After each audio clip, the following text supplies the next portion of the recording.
and let's open up the email. Let me make it a little bit wider here.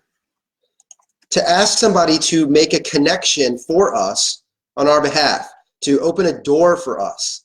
They know somebody we want to know. How do we write that message? Okay, so let's go, starting at the top, as always, introducing me to the person you want to meet. This is so critical. Subject lines are all about asking for advice or using proper nouns. In this case, we're going to drop the name of the person we want to meet or connect with in the subject line, because names and specifics make people stop and pay attention. So we're not going to write, need some help, have a question, need a favor. We're going to say, I need to meet so-and-so. Name that person. It'll grab the reader's attention. Hi, and then here we are again. Again, first name basis if you're comfortable, or Mr. or Ms. last name if it's less formal, or if there's a large age gap between the two of you. Hope you're doing well. And then if you're friendly enough, add in something like, how's the dissertation coming along? I know those can be a total grind. Let's make a little small talk. Before you ask somebody for help and for a clear favor here, let's have a little bit of small talk. Pepper it in, draw upon what you know is going on in their world, show you're not just concerned about yourself, you're concerned about them and you're interested in them.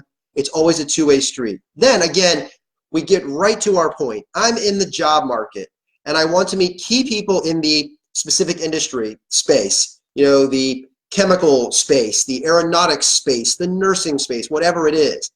In particular, I would like to connect with the name of the person you want to meet. Would you be willing to send an email and introduce me? If so, here are 3 quick bullets the name of the person you want to meet might find interesting. And then you're helping the person out. You're helping your connection person out by giving some details that person can pass along to the person you hope to meet.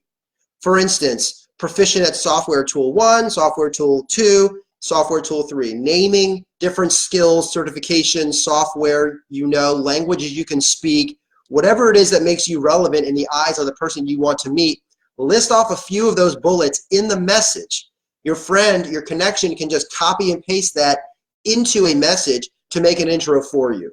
Versus the person having to write back and say, can you give me a little bit of information on your career so far so I can share it?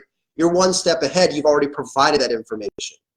I've also attached my resume if you'd like to include it in your email. Again, something else the person might have to ask you. Can you send me your resume? You already sent it. Please let me know what you can do. And if you need me to provide any other information, thanks so much, your first name and your email signature.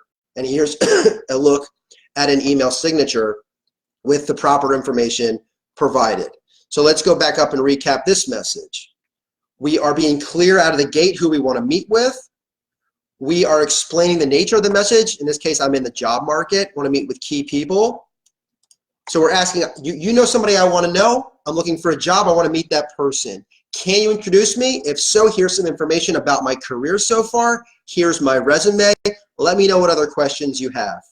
The person may have other questions, but you're doing the best you can to make it easier on that person to just take what you've given them, make their own message, copy you if necessary, and make that connection, make that message happen with as little delay as possible. Looks like some people are joining. Thanks everybody for joining. I see Eric Miners here and Jack McCarthy, Paul Rice. Thanks everybody for popping in. Hope you find this useful so far. Again, this is another example from my book, Wait, How Do I Write This Email? Some of you may have it over the years, picked up a copy or used it in different settings. This is the example of making a networking intro from the book.